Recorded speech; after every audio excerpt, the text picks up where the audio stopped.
DCJ. Thank you. How are you? Fine, thanks.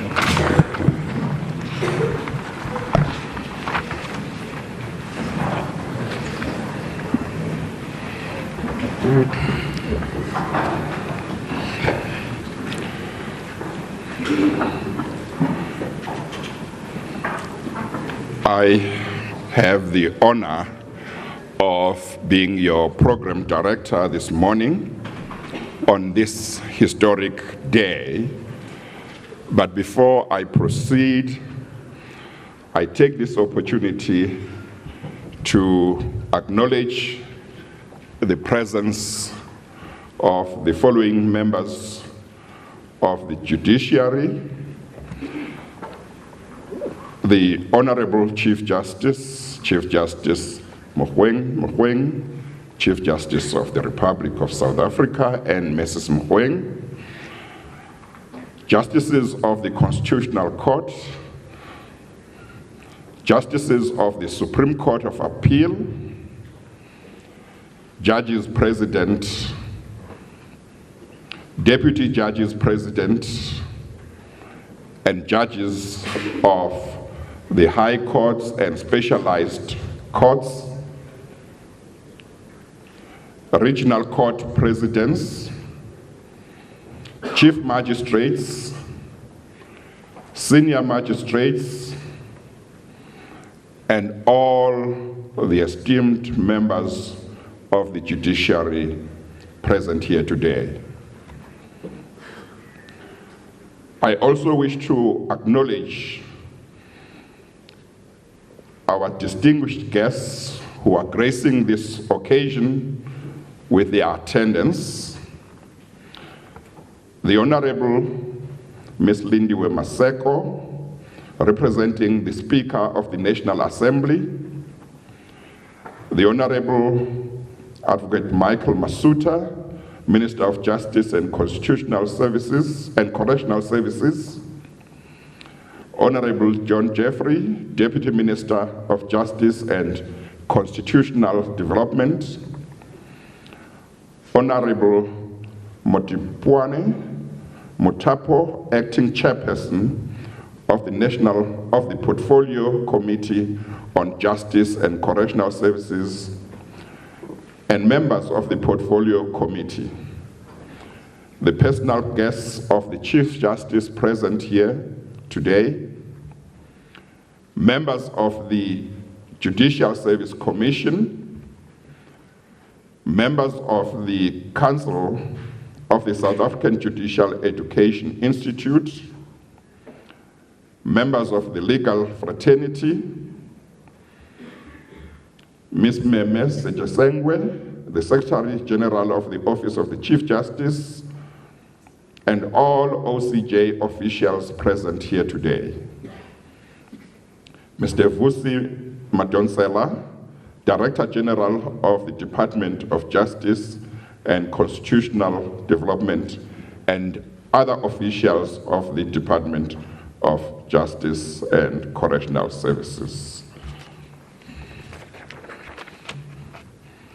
Members of the National Efficiency Enhancement Committee and officials of the stakeholder departments, representatives of other state institutions, everyone present here today, distinguished guests, ladies and gentlemen, we acknowledge your presence and are grateful that you have been able to join us on this historic occasion. I take this opportunity to welcome all of you to this occasion when the judiciary, for the first time in the history of this country, has a ceremony in which it accounts to the public for the exercise of its power conferred upon it by the Constitution and the law, and accounts how it uses that power and how it carries out its function. For those of us like me who practiced law during apartheid, an occasion such as this does remind us of the long journey that has been traveled since 1994. As you all know, our Constitution puts in place various mechanisms and institutions to ensure accountability in our country. During apartheid, there were no such mechanisms in terms of the judiciary. Indeed, some of us who practiced as lawyers under apartheid will remember that even the legal profession did not have any important role to play in regard to the selection of those who would be appointed as judges. There were no mechanisms as to where to lay complaints if you were aggrieved by the conduct of a judge. It was difficult even to complain when a judge had reserved a judgment for a long time. Indeed, if you were told by your secretary that there was a call from Judge so-and-so, you trembled, because we only got those calls, at least the black lawyers, when there was something wrong and you were called and had to go and explain things. Since 1994, we now have the Judicial Service Commission, which transparently interviews candidates who get appointed as judges. We have a Judicial Conduct Committee where members of the public are able to send their complaints against judges.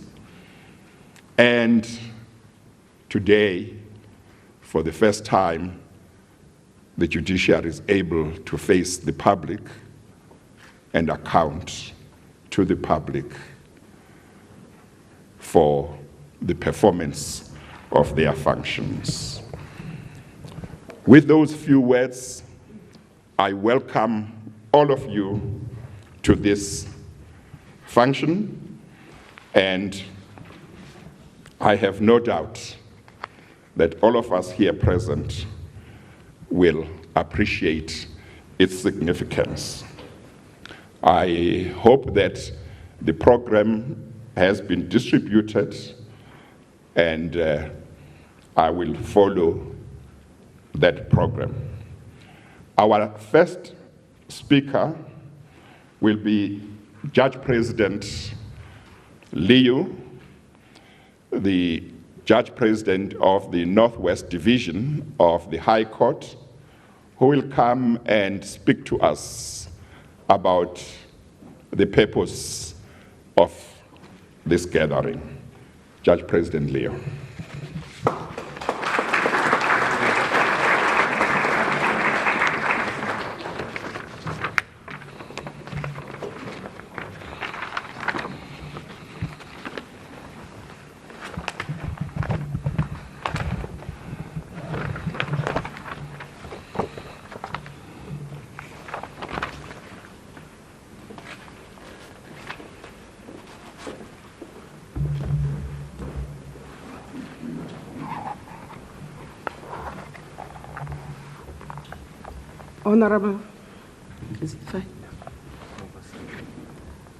Honorable Chief Justice of the Republic of South Africa, Mogoeng Mogoeng and Mrs. Mogoeng.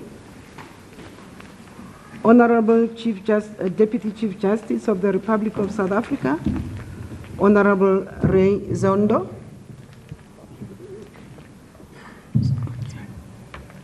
Justices of the Constitutional Court, Justices of the Supreme Court of Appeal, Judge President, deputy judge presidents and judges, regional court presidents, chief magistrates and senior magistrates, and all other members of the judiciary here present. Honorable Lindwe Masuku, representing the Speaker of the National Assembly. Honorable Michael Masuta, Minister of Justice and Correctional Services. Honorable Deputy Minister John Jeffrey. Honorable Madipuani Mutapo, the Acting Chairperson of the Portfolio Committee on Justice and Correctional Services, and members of the Portfolio Committee.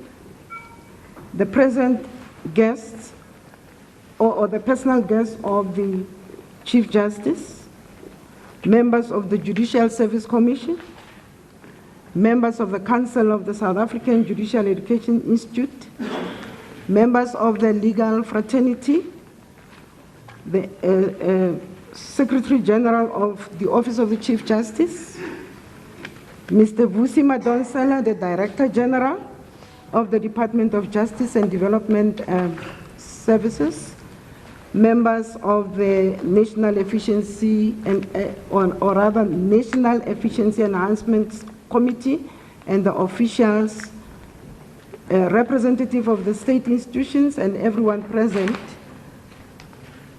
and ladies and gentlemen. The Constitution of the Republic of South Africa provides in section 165(6) that the Chief Justice is the head of the judiciary and exercises responsibility over establishment and monitoring of norms and standards for the exercise of the judicial functions of all courts. Section 8(3) of the Superior Court Act of 2013 provides, amongst others, that the Chief Justice may, subject to subsection 5, issue written protocols or directives or give guidance or advise the judicial officers in respect of norms and standards for the performance of the judicial functions as contemplated in subsection 6, and regarding any matter affecting the dignity, accessibility, effectiveness, efficiency, or functioning of the courts. Section 12(5) of the Judicial Service Commission Act of 1994 provides for the Code of Judicial Conduct to serve as the prevailing standard of judicial conduct which judges must adhere to. Regulation 54A of the Regulations for Judicial Officers in Lower Courts, 1994, promulgated under the Magistrates Court Act of 1993, provides for a code of conduct for magistrates. Consequent to these statutory provisions, on the 28th of February 2014, the Chief Justice signed and published norms and standards for the performance of judicial functions of both judges and magistrates. The independence of the judiciary is entrenched in section 165(2) of the Constitution. Courts are subject only to the Constitution and the law. Historically, there were no accountability mechanisms to which the South African judiciary was to report on court performance and other matters related to the exercise of its constitutional mandate. Traditionally, judges are counted through their judgments, with the executive reporting on court performance and related budget matters. It is for this reason that the Chief Justice, together with the heads of courts, established the Judicial Accountability Committee to address the issues inter alia. What should the judges do to improve court performance? What is the most effective way of gathering statistics? How should the judiciary effectively communicate its work to the public, that is with regard to the progress made the challenges and the required resources, and how best the judiciary can ensure that it reviews its targets on an ongoing basis. In its initial phases, after delinking from the Department of Justice and Constitutional Development, reporting on judicial functions was integrated in the planning and reporting process of the Office of the Chief Justice. As our democracy matures and develops, and the principle of judicial independence becomes more crystallized, it becomes necessary for the judiciary to develop its own system of accounting for the state power endowed upon it. Today's session is the first session of its kind in the history of the judiciary in South Africa.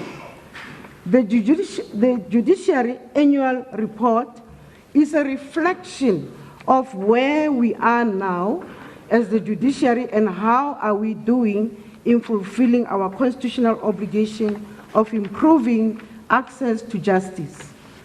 The report is aimed at enhancing transparency, accountability in the expeditious delivery of justice, and ultimately the public confidence in the judiciary. The report that I'm talking about, which is the Judicial Authority, it is the Judiciary Annual Report 2017 and 2018, will be distributed to all members present, and you will get a detailed account of what the judiciary is doing. I thank you all.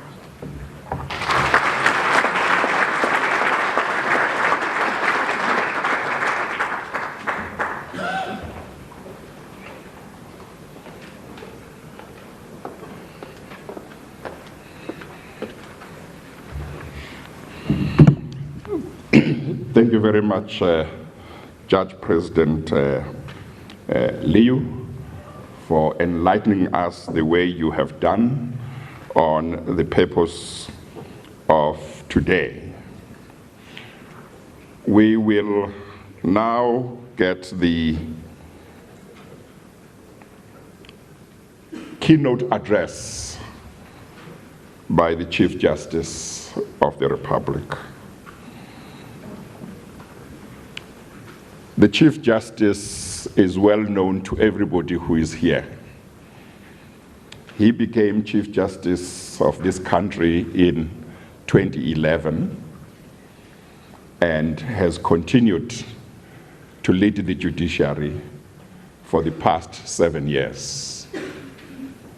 There have been various challenges facing the country during that time, and under his leadership, the Constitutional Court has played a very critical role in strengthening, promoting, and enhancing constitutionalism, the rule of law, and the judicial independence. What many of you present here today might not know is also that he is, since April last year, the president of the Conference of Constitutional Jurisdictions of Africa, the CCJA, in which capacity he has to travel quite a lot throughout Africa and in various parts of the country, representing the various jurisdictions, constitutional jurisdictions of Africa. He plays an important role in promoting the rule of law, the independence of the judiciary in various parts of Africa. He continues to lead the judiciary, and today he becomes the first Chief Justice of this country to present a Judiciary Annual Report to the public as part of the judiciary accounting to the public. Ladies and gentlemen, I call upon the Chief Justice of the Republic, and as he rises, may we all rise as he comes to the podium.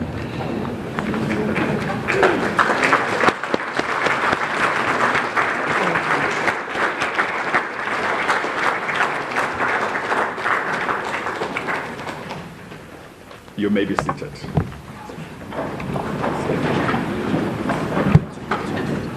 The Deputy Chief Justice of the Republic of South Africa, Honorable Lindiwe Maseko, representing the Speaker of the National Assembly, the Honorable Minister of Justice and Correctional Services, Advocate Michael Masuta, MP, the Honorable Deputy Minister, John Jeffrey, the Honorable Maripoane Motapo, Your Royal Highness, also serving in the capacity of Acting Chairperson of the Portfolio Committee for Justice and Correctional Services, colleagues in the Constitutional Court, the Supreme Court of Appeal, Judges President and Deputy Judges President present, all other judicial colleagues, including regional court presidents, chief magistrates, and senior magistrates present.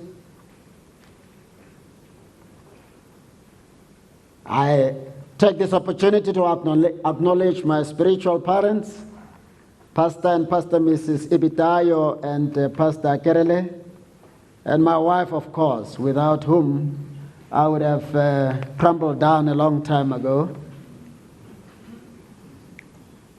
Members of the Judicial Service Commission,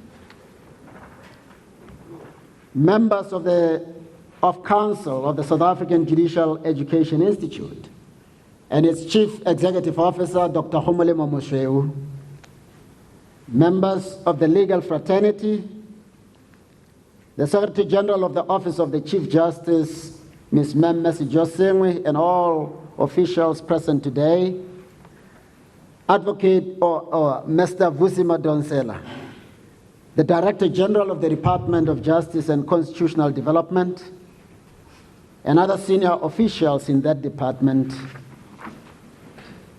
members of the National Efficiency Enhancement Committee, and officials of all other stakeholder departments, representatives of other state institutions, including the former Acting Secretary General of the Office of the Chief Justice, now the Secretary of the State Capture Commission, Dr. Kotso Divier, members of the media, everyone present here, ladies and gentlemen, I greet you. Today, Friday, the 23rd of November 2018, marks a turning point in the history of the South African judiciary and by extension, in the history of South Africa as a whole. A turning point indeed, because never before has the judiciary of this country assumed the responsibility to account for the execution of its constitutional mandate without, in quotes, a middleman in the true sense of the word. And here lies the significance of this development in its proper context. Our constitutional democracy comprises three co-equal and functionally independent arms of the state, namely the executive, the legislature, and the judiciary. Co-equal indeed, because none of these arms is an imposter, undeserving of equal and constitutionally assigned status as the real arm of the state. The somewhat conservative, reserved, less dramatic, public space shy nature, posture, or disposition of judicial office bearers has had the inevitable consequence of rendering the judiciary less visible, which inadvertently relegated them to a level far below that of its political counterparts among the arms of the state. The acute underfunding, comparatively less public regard in which they are held, and the fact or their apparent resignation to the assumption of the parental role by the Ministry of Justice inadvertently, yet inevitably, undermined or weakened the role and status of the judiciary as a real arm of the state even more. This situation was exacerbated by some of the additional factors to be touched on in the course of this address. At long last, like the executive, whose performance is accounted for primarily by the President, and Parliament, whose activities are reported on mainly by the Speaker of the National Assembly and the Chairperson of the National Council of Provinces, we hold this first judicial accountability session so that the Chief Justice may account for the performance and other activities of the broader judiciary of South Africa to the people of South Africa. We do so not only in recognition of our unique role as an independent arm of the state, but also because of our conviction that with independence comes accountability. We are not self-employed. Like functionaries in the other arms of the state, we are employed by the people, and as their messengers, we owe them an account of how we have exercised the mandate they charged us with and the resources they have availed to us. This has been the first of its kind in this country. Whatever teething problems we may encounter would be addressed for sure in due course so that the next session next year would be handled even better than this one. We will, after this address, take a few questions before we adjourn and then break for a much longer engagement with the media if there is an appetite for it.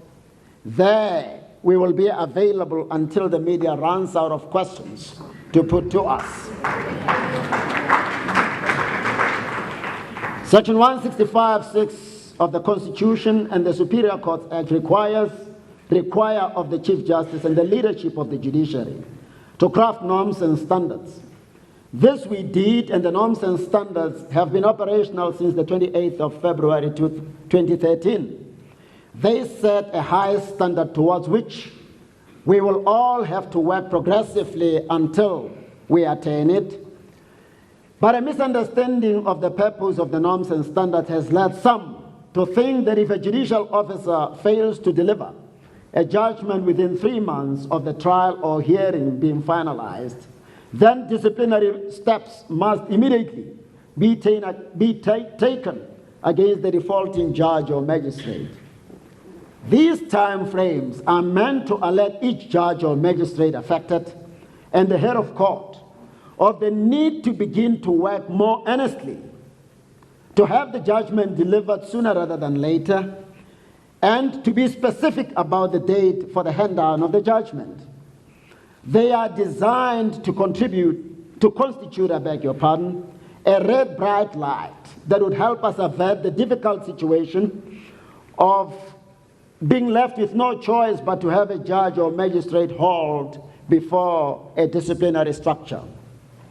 Whether a judicial officer must be subjected to a disciplinary process is a decision that is governed by the provisions of the Judicial Code of Conduct, but not the norms and standards.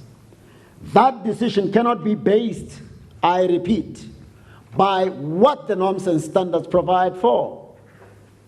In broad terms, the higher courts have performed as set out below.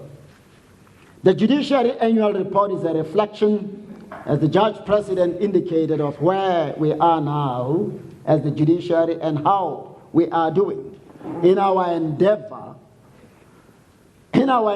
to fulfill our constitutional obligation to improve access to justice and deliver quality justice speedily to all the people of this country. The report is thus aimed at enhancing transparency, accountability in the expeditious delivery of justice, and public confidence in the judiciary. The confidence of the public in an independent judiciary is of paramount importance for a vibrant and functional democracy to become a reality. Lack of public confidence in the judiciary has the potential of eroding the moral authority of the judiciary. As you all know, we neither control the army the police, nor the public purse. Our orders as the court are obeyed only because of the public confidence we enjoy, generated by our moral authority. If we lose public confidence, then we are finished. Accountability is therefore important because it is a foundational value of our democratic order, and it is applicable to all arms of state, including the judiciary. The promulgation of the norms and standards for all judicial officers is one of the milestones that seek to promote court excellence and enhance judicial accountability. It is worth repeating that they seek to achieve the enhancement of access to quality justice for all, to affirm the dignity of all court users, and ensure the effective, efficient, and expeditious adjudication and resolution of disputes through the courts. These noble aspirations or objectives can only be attained through the commitment and cooperation of all judicial officers in keeping with our oath or solemn affirmation to uphold and protect the Constitution and the human rights in it, and to deliver justice to all persons alike without fear, favor, or prejudice, in accordance with the Constitution and the law. These norms and standards are underpinned by the core values of judicial independence and accountability, accessibility, transparency, responsiveness, collegiality, and diligence, among others. Maybe I should pause here and say, judicial independence is indispensable, and adherence to the oath of office is just as critical, and this is why. Judicial officers must never seek to be celebrities. They must never be populist in their approach to the issues. Because if they are tempted to be, then what is going to happen is injustice masquerading as justice. People will just be checking what is in the media, what do the analysts say, what is the popular view on social media, and then position themselves to decide in a manner that will enjoy public approval regardless of what the Constitution and the law demands of them. And that would be corrupting justice. Because what will happen is those who come from the village like me, who don't tweet, who are not on Facebook, who do not have connections to those who command the means of communication, will always lose cases before the courts, because judges and magistrates would be turning their backs to the fundamentals of administering justice and seeking to receive an applaud from the dominant public voices out there. We dare not betray our mandate for the sake of some pseudo-political correctness. We saw the need to identify challenges that undermine the efficiency and effectiveness of the court system.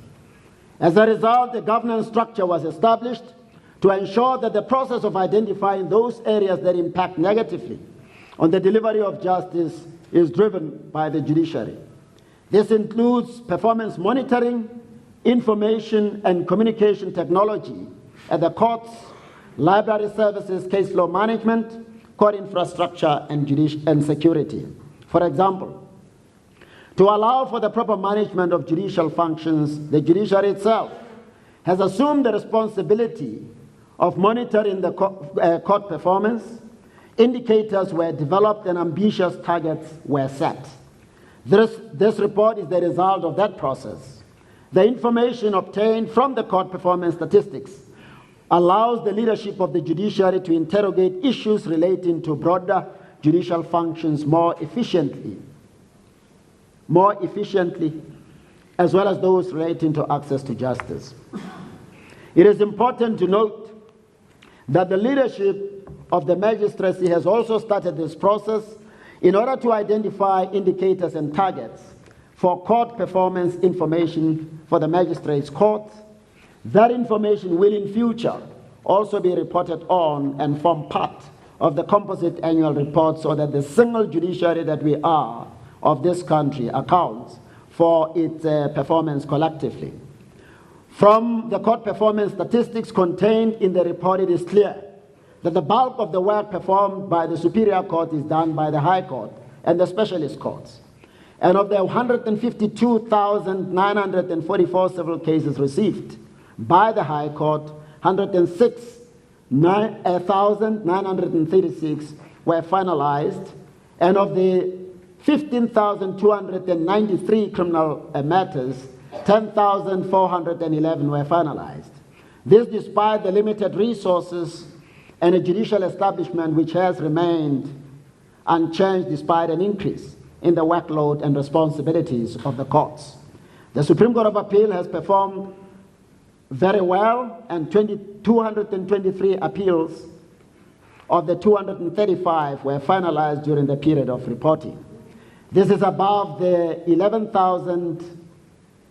1,104 applications for leave to appeal out of 1,487 applications which were finalized. Our specialist courts have also ensured that matters are expeditiously finalized. The labor and the labor appeal courts have finalized 287 of the 427 labor matters brought before them. The Land Claims Court, although situated in Randburg, is a court which has dedicated itself to bringing justice to the people. It regularly holds court sessions where needed around the country, more especially in the remote rural areas where sensitive historical issues relating to land are predominant. The court has finalized 227 of the 330 matters brought before it during the reporting period. The challenges experienced by the judiciary have been exacerbated by the ever-increasing workload. The 17th Constitutional Amendment increased the jurisdiction of the Constitutional Court. As you're probably aware, over and above entertaining constitutional matters, the Constitutional Court also has jurisdiction over other matters of general public importance that deserve its attention. And the court is now the highest court in the Republic and is a court of final appeal on all matters. This amendment has resulted in a marked increase in the workload of the court, as I said. More importantly, it is the only court where all its available judges are required to sit together, and this contributes to the delays it is now experiencing in finalizing cases. Every case demands the attention of all 11 or all available judges. Some judges were even beginning to wonder whether the time has perhaps not come for judges to sit in panels like the Supreme Court of Appeal and the Federal Constitutional Court of Germany. But as presently advised, we believe that it's a bit too early to venture in that direction. The total caseload of this court, as at the time of this report, was recorded as 437, of which 295 cases were finalized, and this translates to 68%.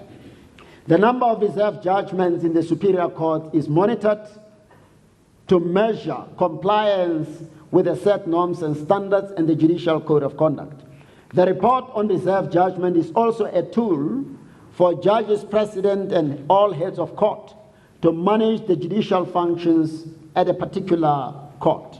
The heads of court, as part of accountability and in an effort to be transparent, have taken a decision that a reserved judgment report containing a list of those judgments outstanding for 6 months or longer will be placed on the OCJ website. Any request for further information, such as information relating to the list of reserved judgment for an individual judge or judgment outstanding for less than 6 months, would have to be directed to the head of the court concerned.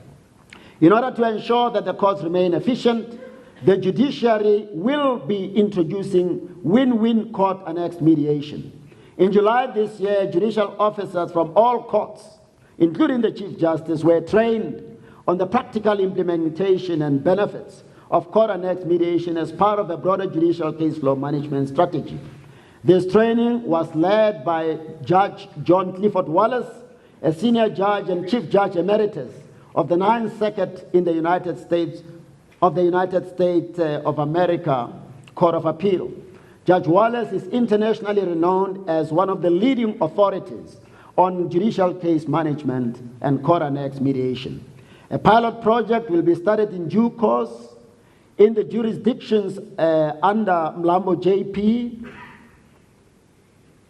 before proper mediation is rolled out to the entire court system where it does not already exist.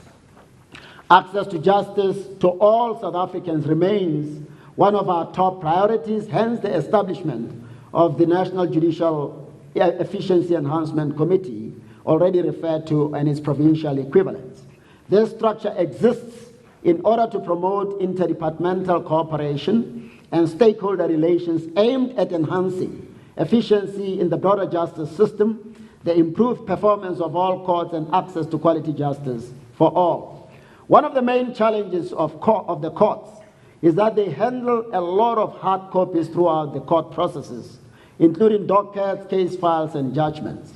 The judiciary would like to implement electronic filing system to manage, secure, and ensure sharing of records in order to improve efficiency and the quality of service to the public. Digitization, or as the Chinese call it, automatization, is critical in managing and securing all records linked to a case.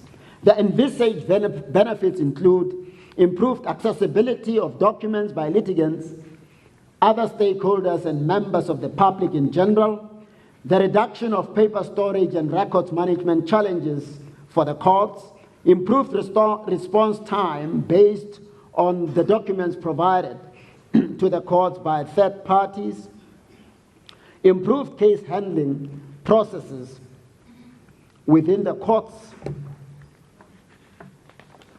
improved adherence to standards across all courts with regard to indexing and document accessibility, better security of documents as well. I'm delighted to announce that plans to pilot an e-filing system at the superior courts within the next 6 months are at an advanced stage, and we will forever be indebted to Judge President Mlambo, who is a guru in this area, for having assumed the responsibility to lead this project on our behalf.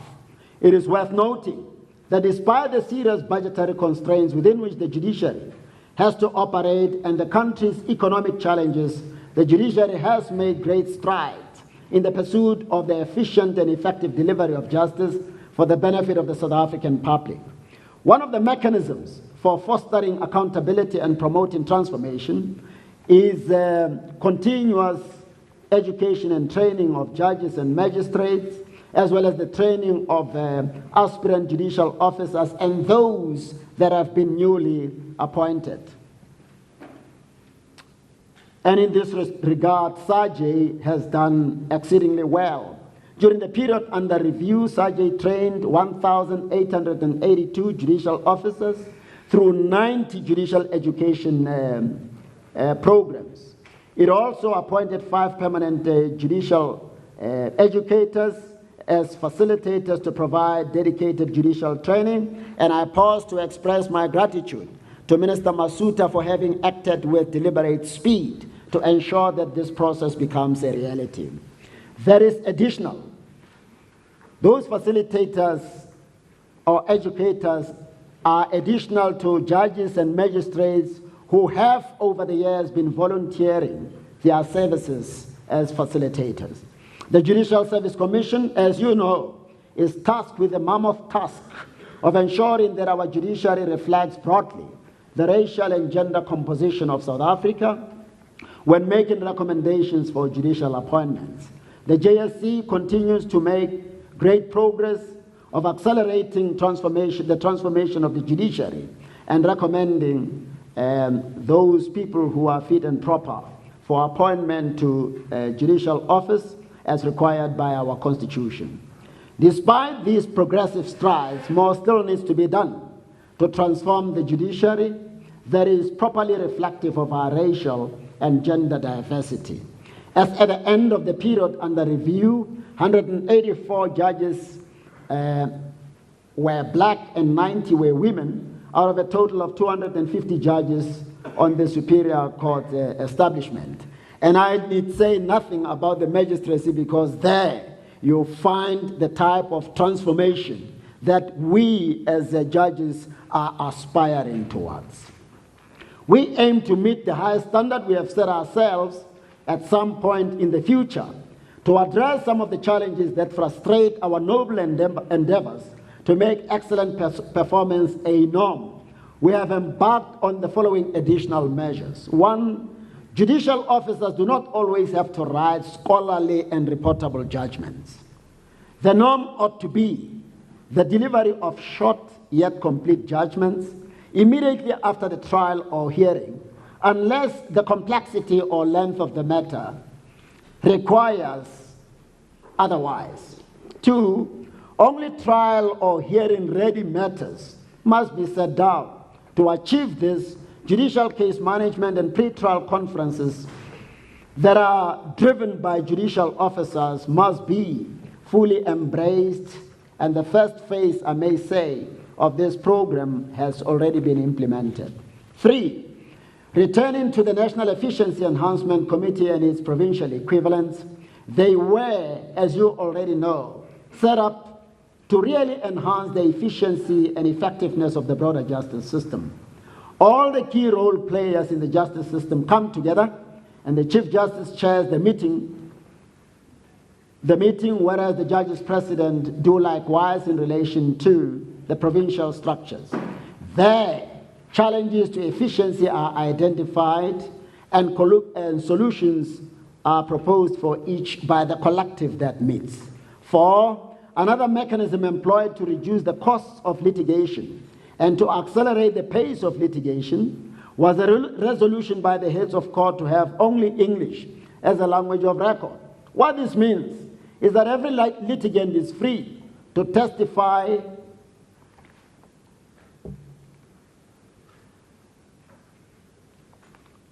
or even argue in a language of preference, but the record of proceedings is itself required to be in English. Recent experience has borne out the wisdom behind this resolution, and it happened here at the Constitutional Court. I give no further details unless otherwise pressed. Number 5, the ability to access tools of trade in the form of reports, law reports, and other library materials has been seriously hampered by the fact that this function is yet to be transferred from the Department of Justice and Constitutional Development to the Office of the Chief Justice. I say no more than that this is a matter that clearly cries out for urgent collaborative effort to ensure that the transfer happens. Number 6, court judgments are produced by judges as functionaries of the state. The state or the judiciary should own copyright over these judgments. Yet, they are availed to publishers for free, who, with the editorial services provided by judges and advocates, then package them and sell them back to the state for the consumption of the judiciary. The judiciary buys back its judgments at no discount whatsoever. As the judiciary, we have for years been asking for funding from those who control the library services budget to have us compile our own judgment so that we may access them at no cost whatsoever. It is very difficult to secure the requisite funding to implement this cost-saving measure, which countries like Ghana, Qatar, and Singapore have implemented to the great benefit of their judiciaries. Number 7, Gauteng is one of the divisions that have a much lower number of judges in comparison to the workload they have to contend with. This contributes to the delays in enrolling and finalizing matters, notwithstanding the judge presidents and colleagues there's best endeavors to speed up the finalization of cases. Number 8, at NEEC level, we have appealed to SABC to consider arrest and detention only when it is essential or unavoidable to do so. This would reduce the workload of magistrates and free them from the remand court to do trials and applications that are trial ready, thus speeding up the overall finalization of cases. The about 665 unfilled vacant posts for prosecutors, which was reported to us at the recent meeting of the National Efficiency Enhancement Committee, will certainly weaken court performance even more. Difficult as it is, we plead for more funding for the NPA so that these posts can be filled and the criminal justice system can be strengthened and rendered more effective. Number 10, we also plead for the strengthening of the investigative capacities of our detective services, but at the same time offer a word of appreciation and encouragement to SABC for the enhanced police visibility where it is already happening, and express the wish to see it more widespread, resources permitting. Number 11, more funding is required for repairs or renovation of the buildings that courts occupy. Courts are virtually unsecure. People with batons are the ones offering protections to courts. Move around this very court, the highest court in the land. The security people are people who have batons and they don't even know how to use them. Sadly, the judiciary is unable to do anything about the matter but to raise it as a concern over and over and over again. Number 12, the Road Accident Fund must have its capacities more enhanced so that matters that are capable of speedy resolution do not have to wait for the last hour to be settled. This would also save huge costs from the budget of the Road Accident Fund. Number 13, more vigilance is required in relation to the amount at which the road accident funds and medical negligence claims are allowed to be settled. Number 14, it bears emphasis that the judiciary is acutely underfunded in comparison to other arms of the state. We cannot even afford the annual judicial colloquium, which other jurisdictions around the world hold without fail. Number 15, a stress management program is needed urgently for all judicial officers.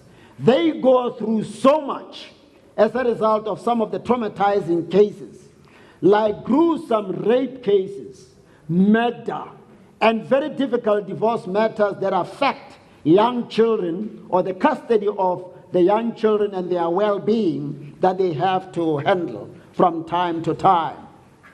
It cannot be left to an individual judicial officer to fend for herself or himself. It is a work-related challenge that requires an institutional response, as was most impressively done by our colleagues in Australia and Singapore. Number 16, at some point, and however long it may take,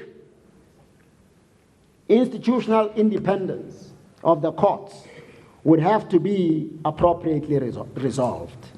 We will never tire, regardless of how many times our proposals are rejected, to say, like any progressive constitutional democracy, we deserve to have an administrative organ that is independent of the executive.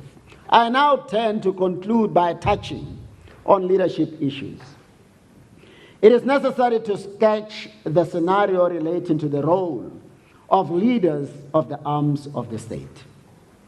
Our president and members of the executive have never sought to discharge their duties only or predominantly within the confines of their offices or seat of the arm of the executive arm of the state they had.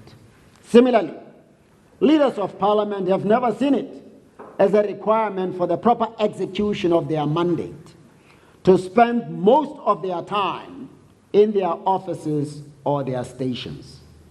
As a result, apart from having a deputy, at any given time there are at least 3 cabinet ministers already sworn in and ready to assume presidential responsibilities in the absence of the president and the deputy president. For whatever reason might occasion their absence or inability to discharge the responsibilities of that supreme office. And additional to their domestic responsibilities, they also have an obligation to help resolve continental and global challenges. Examples are the Lesotho, Sudan, DRC, and Somalia challenges. They rightly even deploy soldiers and financial resources there because we belong to the family of nations. What troubles any African country and what troubles any country in the world ought to be and is perceived by our executive as its own concern, and rightly so. Additional to the deputies, there are at least, or I beg your pardon, Parliament has not been left out. Additional to the deputies, there are at least 3 House chairs to do that which would have been done by either the Speaker or the Chair or the deputy of a particular House had they been present. The judiciary is no exception. There is an incredible demand or hunger for the intervention of the leaders of the judiciary of South Africa, locally, continentally, and globally. I pause here to say we are privileged as the judiciary of South Africa to enjoy the kind of independence that we do and to have made the kind of progress that we've been able to record. And we dare not be selfish because we are part and parcel of the broader family of nations. Wherever judicial independence is challenged, we are duty-bound as a contribution to strengthening judicial education, I beg your pardon, independence and accountability, constitutionalism, the rule of law, and entrenching democracy, to step in and offer whatever experience and wisdom our privileged position has enabled us to gather. We dare not be selfish. JP Mlambo, I'm sorry to embarrass you, but I must say this. Judge President Mlambo has made us proud many times over as the judiciary and as a nation. Most of the time he's not in court, and for a very good reason. Now the United Nations has a protocol on legal aid because of the critical leadership role that Mlambo JP has played to facilitate state-sponsored legal representation for the indigent in countries that did not have such a system in place before. He used his experience and wisdom drawn from his chairpersonship of Legal Aid South Africa and chose not to be selfish with his knowledge, but share that which others were crying out for with the rest of the global community. Hence the protocol that never existed before that we now have.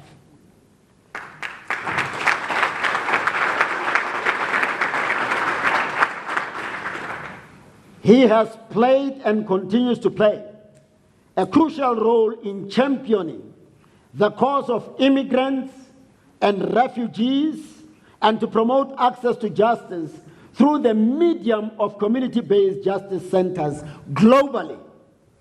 I encourage him to keep on absenting himself as and when the global community needs his essential intervention. I will never discourage him from helping others out there who need to benefit from his experience and wisdom. My own leadership role is multidimensional. Any notion that the Chief Justice of South Africa is somehow constitutional court bound can only be a consequence of a woeful lack of understanding in relation to the responsibilities that come with that office. To start off with, responsibilities are not confined to the operations of the Constitutional Court. As demanded even by Section 165(6) of the Constitution and the Superior Courts Act, the Chief Justice must ensure that all courts in South Africa serve the nation well. Additional administrative responsibilities extend to overseeing our administrative department, the Office of the Chief Justice, which incidentally has received a clean audit because of how it stands guided by the collective leadership of the judiciary.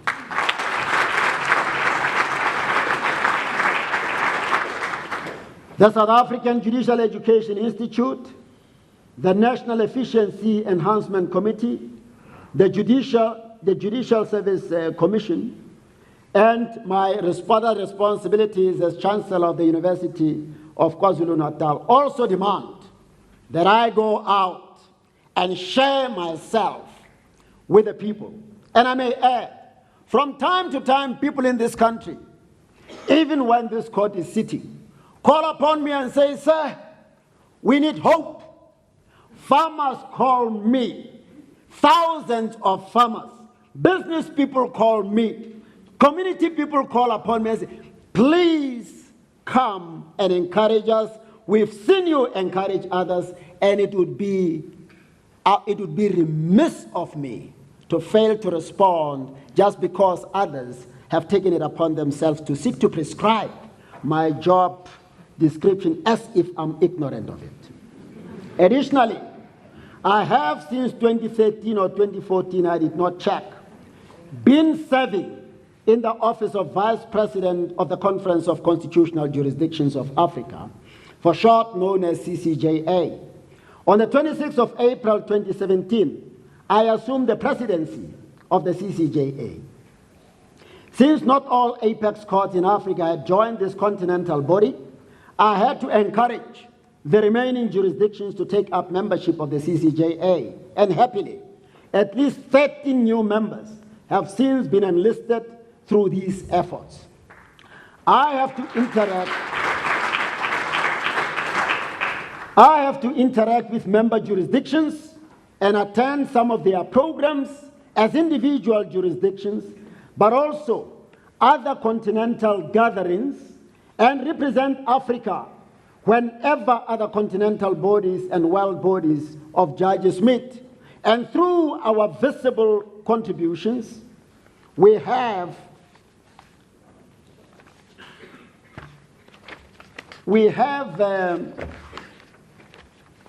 for the first time in the history of the CCJA, let me put it that way, I was trying to be humble.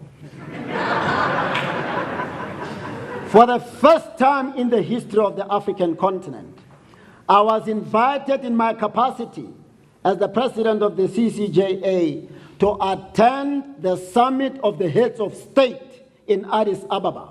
And there I was able to champion the cause of African jurisdictions. And additionally, 43 of us gathered in Egypt.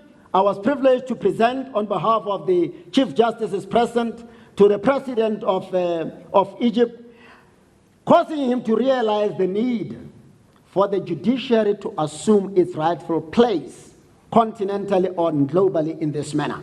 I said to him, Your Excellency, there is a continental structure that represents the legislature. And you, members of the executive, gather from time to time under the auspices of the African Union. It is about time that you recognize the role of the judiciary at a continental level as well. He said, next year, all things going well, Egypt will be assuming the leadership of the African Union. Just prepare me a memo, I will run with it. Those are the responsibilities. Those are the responsibilities that we absent ourselves from court sittings so that we can discharge for the greater good of humanity. Let me end by saying, I had to intervene in my capacity as president of the CCJA when untold attacks were leveled against my Supreme Court colleagues in Kenya.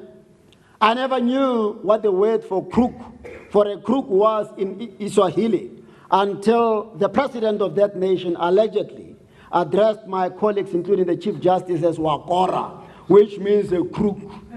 So I had to intervene, write a letter, cause it to be circulated to the media in Kenya, and the amount of appreciation, not only by the Kenyan judiciary, but the world body that I happened to be chairing at that time in Lithuania in particular, expressed amazing and humbling appreciation for our bold intervention. As a result, during the course of August, I think it was, I stand to be corrected, when my colleague Chief Justice Maraga called upon me to come and address the body of judges in Kenya because they were having their colloquium, I said I can't.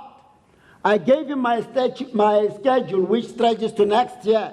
I said, CJ, look, I can't. He backed, and I remembered what they have just been through. I also remembered that they are one of the few judiciaries, if not the only one, who had to be interviewed anew as a result of serious allegations of corruption.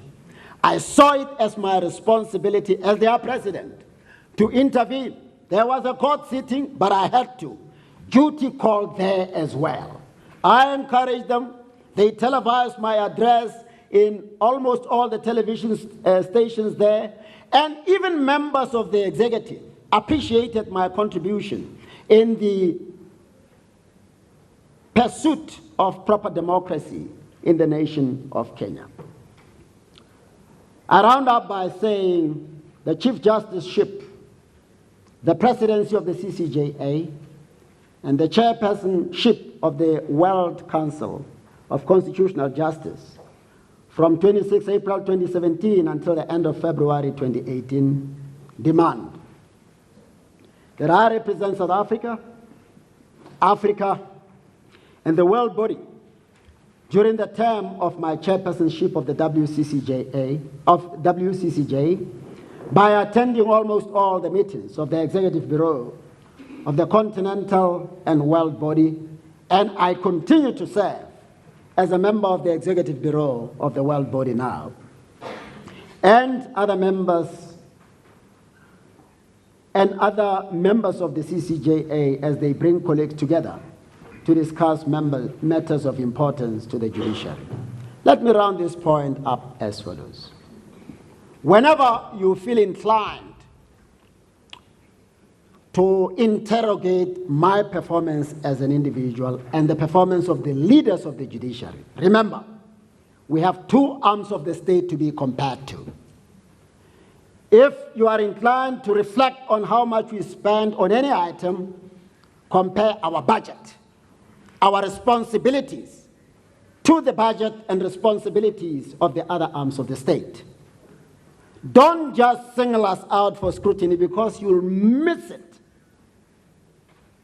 Finally, I have the singular honor and pleasure to say this is the annual report that reflects the performance of the judiciary during this period up to now, and it will be made available. I've signed, I think, about 400 copies so that as and when those in attendance require them, they would have easy access to them and reflect from home. And if you have questions or queries, we will be just too happy to deal with them.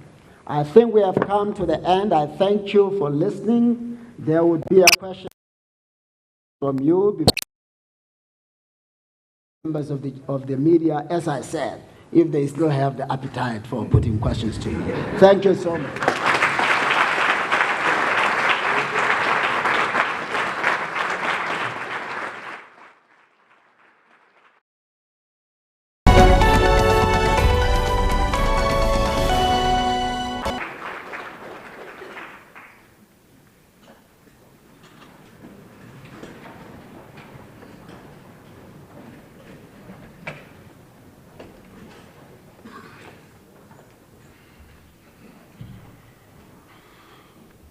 Thank you very much, Chief Justice, for that inspiring address. Thank you for addressing all the issues that you have addressed. I have no doubt that those present here and those who may be watching these proceedings from their homes and elsewhere are more enlightened now than they were before about some of the issues that the judiciary is dealing with. Thank you very much. Can we please give the Chief Justice another round of applause?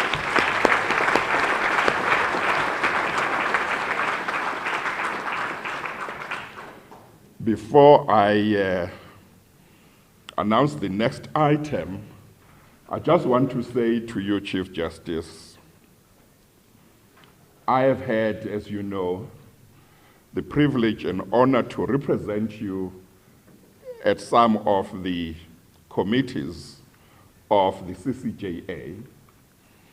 And through my interaction with colleagues, judges from other countries in this continent, on this continent, I have come to appreciate some of the challenges that our brothers and sisters in the judiciary face in their own countries. I've come to appreciate that some of the things that we have here as judges, in particular the independence of the judiciary that we have, is something that they aspire to very deeply, and that requires still a lot of work to be done in those countries for them to enjoy the independence of the judiciary that we have. Ours is not complete. There are still things that still need to be addressed, as the Chief Justice indicated. But when compared with the situation in various countries on the continent, it becomes very clear that we, as the judiciary in this country, have a duty to play whatever role we can to assist our brothers and sisters in the judiciaries of various countries on the continent, also to achieve judicial independence. As we all know, a number of the peoples of a number of countries on this continent, when they had achieved their political freedom, they did not say that was enough when we in South Africa were still under apartheid. They also saw it as their responsibility to assist us. And it seems to me that we can't, as judges, say the struggle for them to achieve judicial independence is their struggle alone. Therefore, Chief Justice, I believe that many of us support the efforts that you are making and the contribution that you are making, not only in respect of this continent, but to the world at large. Ladies and gentlemen, the next item is a question and answer session, but the media will not be included in this one because they have their own special one. As you have heard the Chief Justice said, they can ask as many questions as they like. They can ask until they run out of questions. But for now, it will be a question and answer session for those who are present here, excluding the media. And this session will be facilitated by Judge President Mlambo, about whom you have heard a lot, who is doing a very good job. Judge President.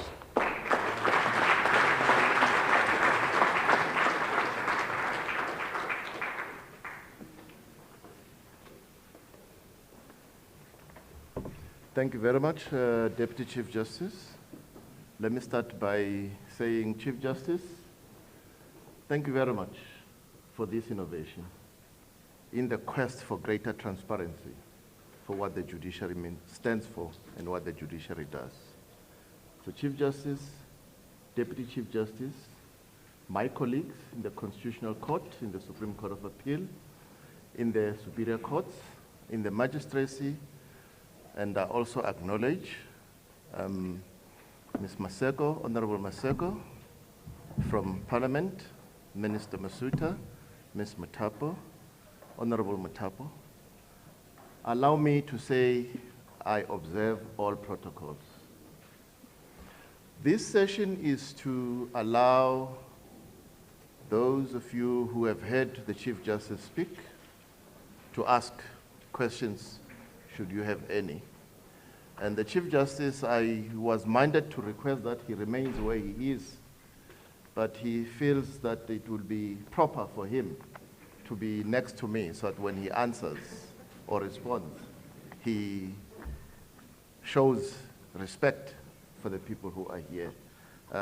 He's my leader, and I don't want to commit a career-limiting move by saying he can't do that.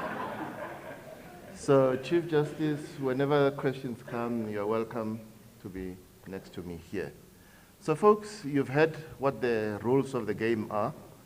The media is justifiably discriminated for this session. They have their own session. I want to invite those of you who have questions. There will be roving marks on both sides of the sitting area.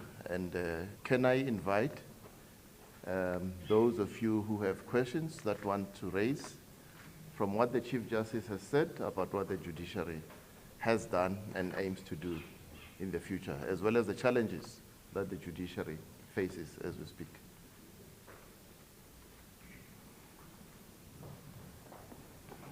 I recognize you, sir.